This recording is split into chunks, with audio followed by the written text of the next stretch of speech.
Hello बच्चों, let us read the question. What is the work done by the field of the nucleus in a complete circular orbit of the electron?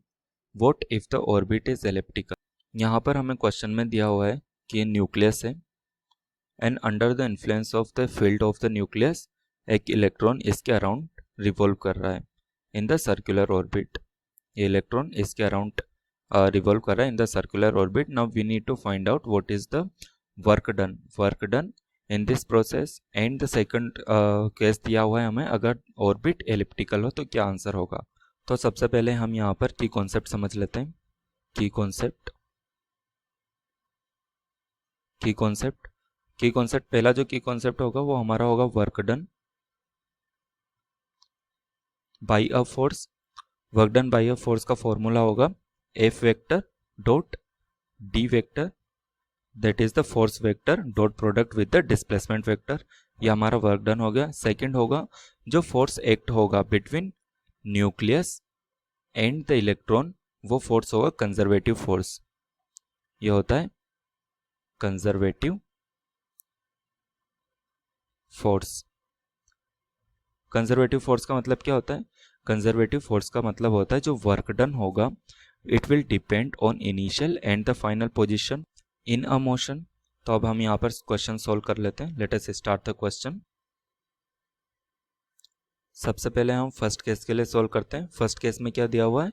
हमें nucleus दिया हुआ है और electron revolve करता है in a circular orbit. This is electron, this is nucleus. अब हम यहाँ पर समझ सकते हैं इसका डिस्प्लेसमेंट का डायरेक्शन क्या होगा. This will be the direction of the displacement. और जो यहाँ पर फोर्स लगेगा between electron and the nucleus वो इलेक्ट्रिक फोर्स होगा. इसका डायरेक्शन क्या होगा? न्यूक्लियस होता है पॉजिटिव चार्ज एंड इलेक्ट्रॉन होता है निगेटिवली चार्ज, तो ये अट्रैक्टिव फोर्स होगा और फोर्स का डायरेक्शन होगा on the electron in this way. तो ये हमारा डिस्प्लेसमेंट वेक्टर हो गया, ये हमारा फोर्स वेक्टर हो गया. और इन दोनों के बीच का एंगल 90 डिग्री है. और तो हम यहाँ पर लिख सकते हैं work is equal to F dot D. And इसे लिखा जा सकता है, इसका जो मैग्नीट्यूड होगा वर्क का is equal to F into D का मैग्नीट्यूड कोस थीटा. और थीटा यहाँ पर 90 डिग्री है. That means the value of work done is equal to 0. तो हमारे फर्स्ट केस में निकल कर आया कि जो टोटल वर्क डन होगा at each and every point will be equal to 0. Now let us solve for the case number 2. Case number 2 में हमें ये न्यूक्लियस दिया हुआ है और जिस ऑर्बिट के अंदर इलेक्ट्रॉन रिवॉल्व हो रहा है वो है elliptical in nature. This is elliptical, this is elliptical. अब हमने यहाँ पर की कॉन्सेप्ट में देखा था कि जो इलेक्ट्रिक फोर्स होता है वो कंजर्वेटिव होता है. कंजर्वेटिव का मतलब होगा the work done by the force will depend on the initial and the final position. वो इनिशियल एंड फाइनल पोजीशन में होगा. तो हमें यहाँ पर क्या देखना है? यहाँ पर देखना है कि कंप्लीट रिवोल्यूशन करके इलेक्ट्रॉन वापस सेम पॉइंट पे आ जाएगा. This is point A.